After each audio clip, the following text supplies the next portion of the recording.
যারা করেন তারা সবসময় করেন। তো বিতর্ক হওয়ার তো বিষয়বস্তু নাই। টাউন হল তৈরি হওয়ার পর কোনো নামকরণ ছিল না। আমাদের এই দেশে বিভিন্ন সময় দেখা গেছে বিভিন্ন ক্ষেত্রে এই ধরনের টাউন হল হওয়ার পর পরবর্তী সময় বিশেষ ব্যক্তি যাদের এই দেশের জন্য যাদের কন্ট্রিবিউশন আছে, যারা সমাজের প্রতি তাদের অবদান আছে, এবং এই ধরনের বড় মনীষী বা মানবদের নামেই কিন্তু এই ধরনের হল করা। আমাদের রাজ্য তো আমাদের আজকে যেটা বলেছেন বিতর্ক কথা বলেছেন, ডক্টর শ্যামাপ্রসাদ মুখার্জির নামে আমাদের রাজ্য সরকার প্রস্তাব রেখেছেন। আমাদের আগরতলা পৌর নিগম সমস্ত নিয়ম নীতি মেনে এটা আমরা নামকরণ করেছি। সেই ক্ষেত্রে বাধা কোথায়, অসুবিধা কোথায়? আমরা যদি ডক্টর শ্যামাপ্রসাদ মুখার্জি এমন একজন ব্যক্তিত্ব যিনি রাষ্ট্র নেতা ছিলেন, যিনি ভারতবর্ষের সার্বভৌমত্ব এবং অখণ্ডকে রক্ষা করার জন্য আত্মবলিদান করেছেন, এই ধরনের বীর বা এই ধরনের ব্যক্তি যিনি শিক্ষাবিদ ছিলেন, ওনার নামে রাখা মানে কি আমাদের রাজ্যের গর্ব হওয়া। আমি বলবো আগরতলা পৌর নিগম আমরা গর্বিত এমন একজন ব্যক্তি, বিশিষ্ট ব্যক্তি, যিনি সারা দেশকে নতুনভাবে নির্মাণ করার রাষ্ট্রীয় চিন্তা ভাবনায়, রাষ্ট্রীয় মানুষকে জনগণকে রাষ্ট্রীয় চিন্তা উদ্বুদ্ধ করার জন্য যিনি কাজ করে গেছেন, নিজেকে নিজের বলিদান দিয়েছেন, ওনার নামে এই মহান ব্যক্তির নামে আমরা এই টাউন হলটা রেখেছি।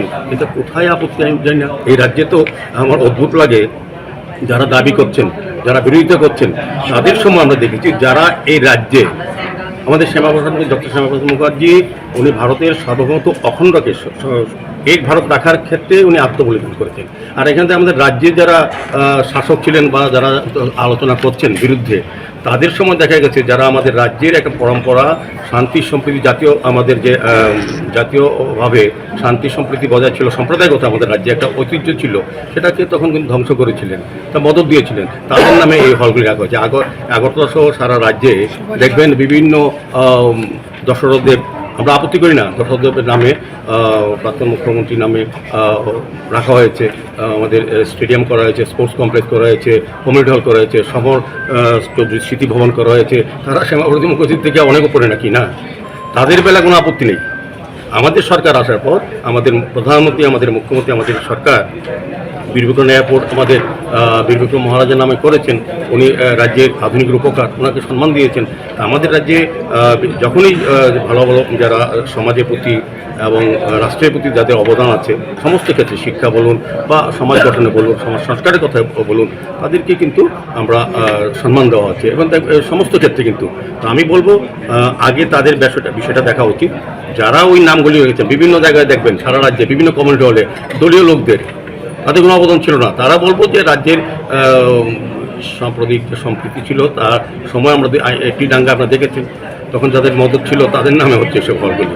আর আমাদের শ্যামাপ্রসাদ মুখার্জির নামে হলে তারা আপত্তি আছে। এবং দেশে বিদেশে প্রচুর জায়গা আছে, আমাদের দেশেও, যাদের মহান ব্যক্তিদের নামে এই ধরনের হলের নামাঙ্কন করা হয়। কাজে এই ক্ষেত্রে আমি বলবো সেক্ষেত্রে কোথাও আমাদের সমস্ত নিয়ম নীতি মেনে আমরা যোগ্য একজন রাষ্ট্রপ্রধান, রাষ্ট্র নেতাকে, যার অবদান আছে দেশ গঠনে বা দেশ রক্ষার ক্ষেত্রে, অখণ্ডতা রক্ষার ক্ষেত্রে, সার্বভৌমত্ব রক্ষার ক্ষেত্রে যিনি বলিদান হয়েছেন, তাদের সম্মান জানিয়েছি।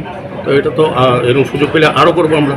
আমাদের সব জায়গাতে তো হয়েছে না এরকম, সারা ভারতবর্ষে, সারা পৃথিবীতে হচ্ছে। আমাদের এখানে এটা আলোচনা বলবো যে ক্ষুদ্র মানসিকতা নিয়ে যদি আজকে আমরা ওই ওনাদের মতন ব্যক্তিদের নামে যদি আমরা করতাম, আমাদের কারো আপত্তি নেই।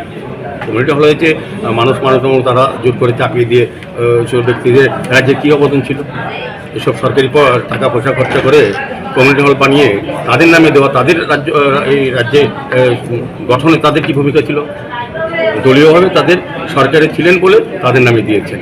আর আমাদের দেশের যে সকল সারা দেশে আমাদের সরকার আসার পর 2014 আমাদের মোদীজি নীতি সরকার আসার পর, আমাদের রাজ্যে আমাদের বিজেপি নীতি সরকার আসার পর আমরা প্রতি ক্ষেত্রেই এটা করছি। যারা সমাজের জন্য, দেশের জন্য, রাষ্ট্রের জন্য তাদের আত্মবলিদান করছেন বা তাদের অবদান আছেন, তাদেরকে বর্তমান এবং আগামী প্রজন্মের ভবিষ্যতের কাছে তাদের যে কাজ, তাদের যে অবদান দেশের প্রতি, তাদের যে চিন্তা দিশা, তাদের বিচারকে তুলে ধরার জন্য আমরা শ্যামাপ্রসাদ মুখার্জির মতন ব্যক্তিদের নামে হল করেছি। আগামী দিনে আমরা পৌর নিগম থেকেও এখানে আমরা ওনার প্রতিমূর্তি স্থাপন করব, যাতে বর্তমানে আগামী জানতে পারে যে ডক্টর শ্যামাপ্রসাদ কে ছিলেন, ওনার অবদান কী, এবং উনি রাষ্ট্র গঠনে এবং রাষ্ট্রের সার্বভৌমত্ব রক্ষার ক্ষেত্রে ওনার যে বলিদান, যাতে মানুষ জানতে পারে। সেই মশলা হাতে নয় চামচে তুলুন। লংতরাই গুঁড়ো মশলার প্রতিটি 250 গ্রাম প্যাকেটের সাথে 1টি চামচ ফ্রি। লংতরাই গুঁড়ো মশলা, রান্নায় তোমাকে চাই।